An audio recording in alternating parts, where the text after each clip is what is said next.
Hi everyone, in front of me I've got Realme 11 Pro Plus, and let me share with you how to change the screen timeout on this device.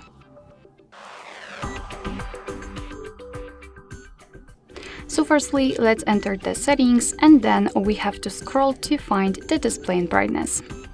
Now let's scroll down again to find the proper option, which is right here, auto screen off. So as you can see, you have to scroll down to the very bottom, and let's tap on it. Right now we can decide which screen off option we want to set. At the top we've got relatively short options, and under we've got much longer, so for example even 30 minutes. And basically all you have to do is to tap on the option like to use. As you can see, I've just tapped on 10 minutes. It is immediately notified right here, which simply means that from now on, after 10 minutes of inactivity, this device will black out. Alright, so that'll be all. Thank you so much for watching. I hope that this video was helpful, and if it was, please hit the subscribe button and leave the thumbs up.